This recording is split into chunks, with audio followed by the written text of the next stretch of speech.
Welcome to Game Discovery, my fourth episode of Forgotten Old Indies, where we look at games that have either been forgotten about or never discovered in the first place. We are just a little over 6 months away from the release of Grand Theft Auto 6, a game that I have absolutely zero interest in playing. I may be alone in that opinion, but it is what it is. With everyone so hyped over that release, what better time to remember and revisit Retro City Rampage, which is effectively what Grand Theft Auto would have looked like if it originally came out on the NES. This game was released way back in 2014 and plays exactly like how you'd expect. You have a nice open world with beautiful 8-bit graphics, a ton of different missions, vehicles you can hijack. Everything works really well and honestly plays a lot better than the original Grand Theft Auto on PlayStation ever did. What really sets it apart for me is all the references and humor. I mean, if you could think of something from the 80s, odds are it's referenced in a comical way here. They're all just fantastic and pay homage to what's probably the best decade in human history. This is definitely one of those games that need to be remembered, and what better time than now? Personally, I'm more excited to replay this than I am for Grand Theft Auto 6.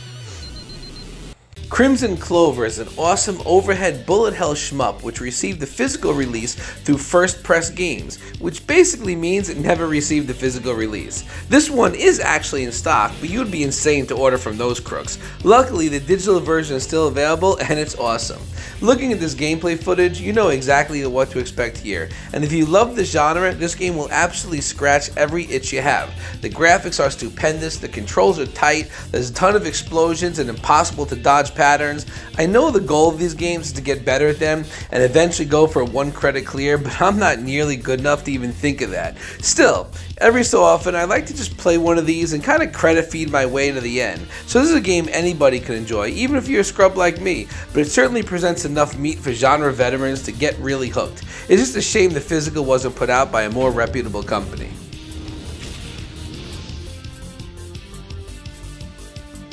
Banzai Pecan, released in 2015, is a single-playing beat-em-up that has you trying to rescue your kidnapped boyfriend. I like the anime graphics, and a lot of the moves are fun and over the top, but keep in mind, this was released way before stuff like Streets of Rage 4 or Shredder's Revenge, so if you are expecting that level of polish, be prepared for disappointment. It's a bit clunky, janky, and your dodge roll is not nearly as fast as it can be. The enemies also do a ton of damage to you very quickly, which can lead to some frustration, and turning down the difficulty doesn't really help a whole lot. Despite all that, I enjoyed this game when I played it back in the day. And yes, I just referred to 2015 as back in the day, and it currently sells for $3 at full price, so it's worth a go if you love beat 'em ups as much as I do. Super Trench Attack is a twin-stick shooter released in 2014 with a really goofy sense of humor. You play as a soldier or pair of soldiers working your way through various military-themed missions. The arsenal is kind of limited as you are relegated to either some form of pistol or rifle, but there is a shop where you can buy stronger weapons, healing items, and some other accessory. Play takes place across 4 large maps, each containing several different missions and areas. The control's a little wonky as it doesn't function like a standard twin-stick shooter. Instead, the right stick just kind of moves the aim and cursor around, which takes some getting used to, and is probably better played with a mouse, but I'll always prefer a controller. There are also some light gun style segments which don't really work great with the controller, but again, if you were playing with a mouse, it would be a lot more functional. These were kind of annoying, but not game breaking. The boss fights here are all well done and feature some large vehicles and are generally fun and challenging to fight, although there are some light gun style boss fights and they also kind of suck. I sounded kind of negative, but this is a fun and kind of unique twin-stick shooter with a really quirky sense of humor and a small retail price of $5. If you like the genre, give it a go. Costume Quest, released in 2011, which, believe it or not, is not the oldest game on this list, is a fantastically adorable JRPG. I used to love the genre as a kid, but as an adult, I just don't have 40 to 100 hours to put into any single game. Costume Quest takes everything I love about the genre and puts it into a nice, concise experience that you can finish in about 6 hours. The story is really adorable, and in the spirit of Halloween, you get a bunch of cool costumes that will tickle your inner child, but can also wreak havoc on your adversaries. Experimenting with these was a lot of fun, and there really is something to be said about turning into a giant mecha Voltron thing and just smashing your enemies. This is a game for players of all ages. If you have a kid and want to introduce them to the JRPG genre, this is perfect, and even better than Final Fantasy Mystic Quest for that purpose, but is also fun enough for genre veterans to enjoy. I love good classic horror films, and our next game, released in 2012, called Tales from Space: Mutant Blobs Attack, does a fantastic job of paying homage to horror classics while providing a really fun gameplay loop. You play as a little blob trapped in a lab. He escapes, and you do what all blobs do: consume everything around you.